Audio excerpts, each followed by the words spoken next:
I'm Hamish Grieve, and I was head of story on Captain Underpants. Head of story is, it's kind of, if the director is the captain of the ship, head of story is like the first mate.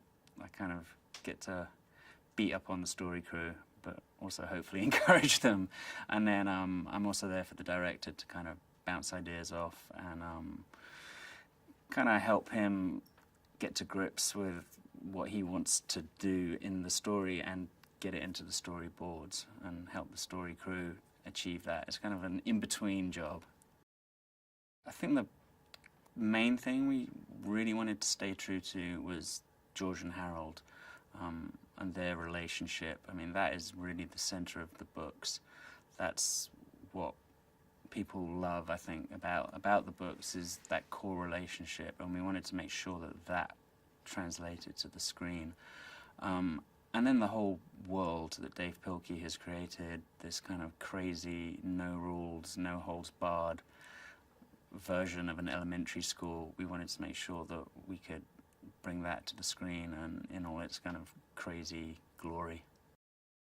George and Harold are best friends, I think. They're collaborators, they're co-conspirators, they're pranksters, and they're artists. I mean, they're just two friends who are brought together by their love of creating these comics. That is really the core of their relationship. I mean, they are best friends and they're going to be best friends forever. The story of Captain Underpants is pretty simple. It's basically two fourth graders find a way to hypnotize their evil principal and turn him into a superhero. I mean, that's more or less it. Then problems ensue from turning your principal into a superhero who runs around in his underwear and doesn't really have any superpowers. But that's the basic story. This project was different in a few ways. It was surprisingly the easiest project I've ever worked on. It was the smoothest flowing. It was like a joy to work on. Not that all the films I've worked on at DreamWorks have been great experiences, but this one was surprisingly smooth sailing. I think we'd all look around at each other sometimes and go, how is this going so well?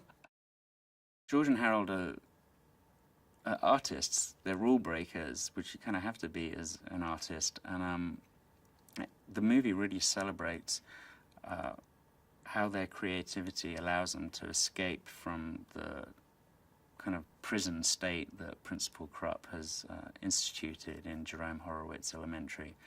And they are able to escape themselves, but they're also able to kind of bring joy to all the other kids in the school through their pranks and their comic books that they create.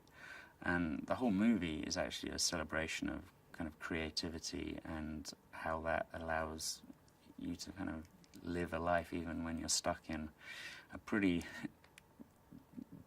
horrible place. I think as an animated film, I'm just really happy that the style that we've created is really true to the books, but it's also something that you don't really see in animated films at the moment. It's a cartoon. It's like unashamedly a cartoon, the way we've animated it, the way we've told the story, the emotions that the kids have.